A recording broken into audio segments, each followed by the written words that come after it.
இந்த ஊருக்கு மட்டும் 5 ரதங்கள், நெல்லையப்பர், காந்திமதி, பிள்ளையார், முருகன், சண்டிகேஸ்வரர். இப்போது ரதோற்சவம் வந்து போன வாரம் நடந்திருக்கு. அதனால் வந்து they have kept it open. Probably in another 2-3 days வந்து இதை கம்ப்ளீட்லி கவர் பண்ணிடுவாங்க. We will not be able to see anything, right.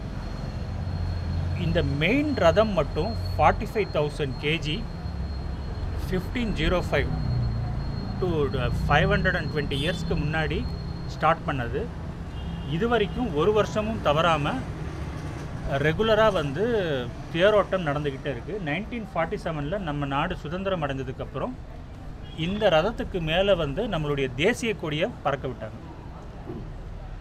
So இதெல்லாம் வந்து நானே எழுதியிருக்கேன் இந்த தேர் நிறைய வாட்டி சின்ன வயசில். அப்போல்லாம் வந்து 5 நாள்லேருந்து 10 நாள் வரைக்கும் ஆகும். Even at one point of time it took almost 1 month. ஒரு சுற்று ஃபுல்லாக ஒரு சுற்று தான். அதுவே கஷ்டம். ஏன்னா இழுக்கணும், எங்கேயாவது வந்து மாட்டிக்கும்.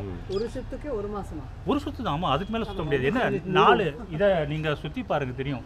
2 கிலோமீட்டர் வரும். மற்ற ஊர் மாதிரி இல்லை இது. ஆமாம், கீழே வந்து இது. ஸோ இப்போல்லாம் வந்து ஏதோ செஞ்சு கொஞ்சம் மெக்கானிக்கல் ப்ளஸ் மேனுவல் ரெண்டையும் கலந்து கொஞ்சம் சீக்கிரமாகவே ஒரு நாளில் எழுத்துறாங்க. ஏன்னா அப்போல்லாம் வந்து பஸ்ஸஸ் மட்டும்தான், மக்கள்கிட்ட கார்லாம் கிடையாது. ஸோ ஒரு மாதத்துக்கு பஸ்ஸெலாம் போகாது, அந்த பக்கத்துலேருந்து நடந்து போகிற மாதிரி இருக்கும். இப்போ வந்து ப்ராக்டிக்கலி தட் இஸ் நாட் பாசிபிள்ங்கிறதுனால probably I heard that within 1 day வந்து கொண்டு வந்துடுறாங்க.